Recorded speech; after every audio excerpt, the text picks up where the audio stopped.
This is the TV News, the industry's only daily video report, brought to you by American Ingenuity TV. For all of your electronic marketing and creative needs, American Ingenuity TV is simply the solution. Welcome to the TVNews.TV for Monday, April 5th, and here are today's top stories. As everyone in the free world knows, the Apple iPad is now out. Now, what the free world doesn't really have a grasp on yet are detailed sales numbers so far. PCMag.com is reporting somewhere between 600 to 700,000 iPads were moved this past Saturday, and the pundits are predicting a pretty wide range of projected iPad sales for the remainder of 2010, somewhere between 3 and 7 million. More as hard sales figures come into focus. And now, networks and other TV programmers have scrambled to develop branded iPad apps. Some of the first out of the gate are Disney, which has an ABC player, which will allow iPad users to watch top programs like Lost. The Weather Channel's iPad app, well, it rounds up the usual suspects, but no word yet on whether TWC's app will include movies. The NBA has designed an app to be utilized as a game enhancement while watching NBA playoff games on traditional TV. MTV Networks has apps ready for MTV and Nick, and Discovery has jumped in with a Mythbusters app. Let's talk about MSNBC, CNN, and DL. MSNBC anchor David Schuster has been caught with his hand in the CNN cookie jar. Schuster reportedly participated in a CNN New Kind of News show pilot on the down and low.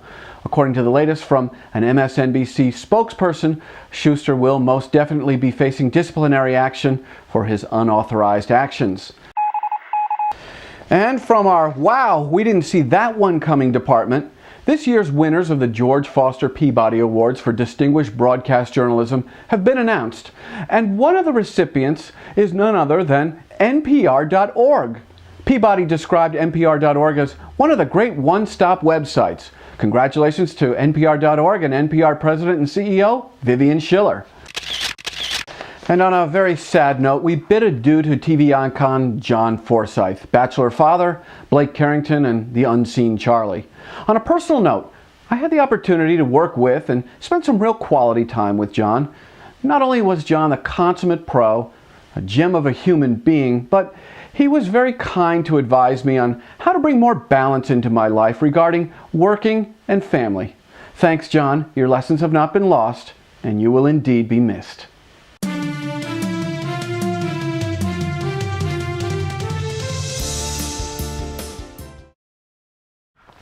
As I have made no secret of my brand distaste for the Weather Channel in killing off a third night of continuous live forecasting for non-exclusive movies, a lot of people have more or less made it known to me that I was making much ado about nothing. I should move on. Well, I did.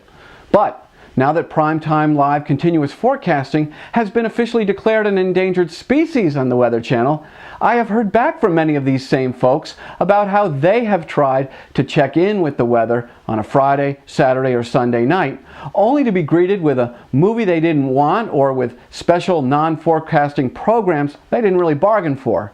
They further related to me that after checking in again and again and becoming more frustrated with each and every failed attempt, they sought other media for their weather needs, and they succeeded. And some have even said that they're not going to waste any more time on the Weather Channel, simply because getting a needed forecast is too much of a hit or miss proposition. So, what we have is the Weather Channel actually driving away core viewership, and from what's been related to me, for good. Now, if this is your intention, the Weather Channel, please continue. If it is not, you should most likely revisit who you are and how you should really best serve your key constituents. Enough said. This exclusive presentation of the TV News is brought to you by Eric Adler Research, your remote research director and sales strategy partner. Log on to ericadlerresearch.com today. Today's Monday Fun Day TV trivia quiz is about Happy Days. Can you name the original 4 members of the Richie Cunningham Band? Now, I just gave you one, and that's Richie. Be the first to get the correct answer to us at Monday Fun Day at the TVNews.TV or now via our Facebook page, the TVNews.TV, and you will win a free billboard right here in this slot. Last week, Eric Adler of Eric Adler Research finally nailed it right that Chuck Connors fired off 12 shots in the opening of The Rifleman. Psst. That Winchester 92 rifle, it only held 11 rounds. But it's TV. Now, get your answer to us at thetvnews.tv and win. Future events and opportunities brought to you by Dude Walker.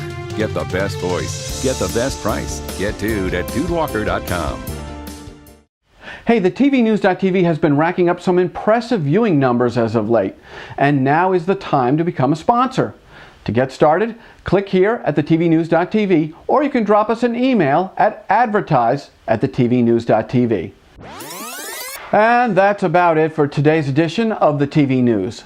If you missed the highlights to the astounding ComScore study about TV online viewing habits, we have it ready and waiting for you, and you can access it by clicking on Archives. We will be back tomorrow with top news and our new media, new marketing report. John Leland will be taking a closer look at the utilitarian value to the TV industry of the new Apple iPad. I'm Jeff Grimshaw.